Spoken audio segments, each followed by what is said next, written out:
ვალენტინა დოროფეევნა ოჯახში ორ კატასთან ერთად ცხოვრობდა. მოსკოვში გამგზავრების გამო მისთვის ორი უმნიშვნელოვანესი არსების ცხოველთა თავშესაფარში რამდენიმე დღის ჩაბარება გადაწყვიტა. ორგანიზაცია ბუნების შვილების ხელმძღვანელი გულუ ფუტკარაძე მას დათვლიდა, რომ კატებზე პასუხისმგებლობას აიღებდა და ისინი თავის მეგობარს ინგა რიჟვანიძეს მიაბარა, რომელსაც უპატრონო ცხოველთა თავშესაფარი აქვს. მოულოდნელად ვალია დოროფეევნას გამგზავრება გადაიდო და კატების ჩაბარებიდან მესამე დღეს თავშესაფარს მიაკითხა. სადაც მას ორივე ქალბატონმა განუცხადა, რომ კატები გაიქცნენ. ესენი ჩემი ოჯახი იყვნენ, მათ გარდა არავინ მყავს. ძალიან გამიჭირდა მათი დატოვება და თავს როგორ ვაპატიებ, რომ ამისთვის გავწირე. როგორ ვიფიქრებდი თუ ვეღარ ნახავდით და როგორ ვიფიქრებდი თუ შესაჭმელად და დასაკარგად გაიმეტებდნენ ცხოველთა თავშესაფარში. არასდროს ვიყოლიებ კატას, მაგრამ მანამდე ამ ქალბატონებმა პასუხი უნდა აგონ დანაშაულისთვის.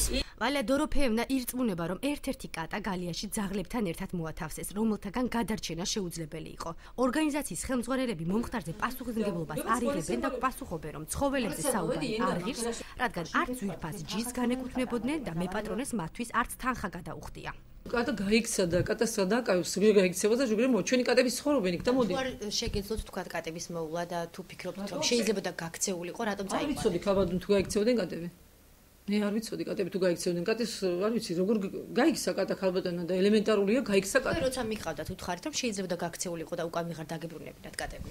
არ ვიცი ქალბატონო, ჩვენ კატები რო წავიყვათ, მინდოდა მომევლო მაგალითად, რა თქმა უნდა მე პროდუქტი მე მაქვს, ეხმარები ინგას და უნდა მოგვევლო რა თქმა უნდა, მაგრამ კატა გაიქცა ქალბატონო, ეს კატაა და ზოგჯერ ტყეშია, ზოგჯერ ოთახში შემოვა, ზოგჯერ სადღაც. გრძნობთ თქვენ ამ პასუხისმგებლობას ახლა თუ ვერა? რატო ვერ გრძნობთ? მე ყოველთვის მოხრე ვიყავ უპატრონო ცხოველების აყვანაზე. ეს პატრონიანი სახლიდან გამოყვანილი კატა უცხო გარემოში ყოველთვის ცოდვა არის. გასაგებია რომ ცოდვა არის, მაგრამ მაშინ რატომ წაიყვანეთ თუ უნდა თქვათ კატა გაქცეულიყო ან ვიღაცა შეეჭამა? არ ვიცოდი ფილო პატრონიანი თუ იყო, არ ვიცოდი. საიას იურისტი გიორგი ხიმშიაშვილი ამბობს, რომ პირველ რიგში მორალური და ფინანსური ზარალის ანაზღაურება უნდა მოხდეს. ცხოველების უფლებადამცველი გიორგი კალანდაძე კანონის დარღვევაზე საუბრობს. მესაკუთრეს უფლება აქვს მიმართოს სასამართლოს და მოითხოვოს იმ ზიანის კომპენსაცია, რომელიც ორგანიზაცია მიაყენა მისი ცხოველების დაკარგვით, ბრალეული ქმედებით. ამასთან ერთად შეუძლია ვისაუბროთ მორალური პასუხისმგებლობის და ზიანის ანაზღაურებაზე, რადგანაც ამ ცხოველების დაკარგვით ამ ადამიანმა მიიღო განიცადა გარკვეული სტრესი და შესაბამისად მისი ფსიქოლოგიური მომენტები ძალიან მძაფრი იყო.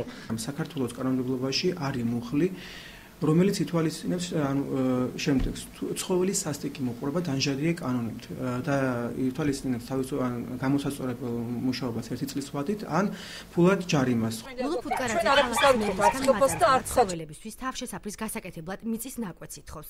ჯემალ ანანიძე ამბობს, რომ ამ ფაქტის შემდეგ ხელშეკრულებას პირობები დაემატება, თუმცა საკითხი ჯერ საბოლოოდ გადაწყვეტილი არ არის. ჯერ ეს განხილვის სტადიაში ჩვენ დღესაც ველოდებით, რომ წარმოადგენენ დაინტერესებული პირები თავის პროექტს თუ ინფრასტრუქტურა უნდა იყოს ასეთ გამოყოფილ ტერიტორიაზე. თუ ეს ორგანიზაცია ამოქმედება შესაბამისი სახელშეკრულებულ მომენტից, რავალდებულებას აიღებს მერია, რავალდებულებას აიღებს მეორე მხარე ორგანიზაცია, რომელიც პასუხისმგებელი იქნება აი ამ ცხოველების მოვლა პატრონობაზე. ფაქტის შესახებ პოლიციის განყოფილება ინფორმირებულია. რეაგირებას მოსარჩელი მხარე სასამართლოსგან ელის.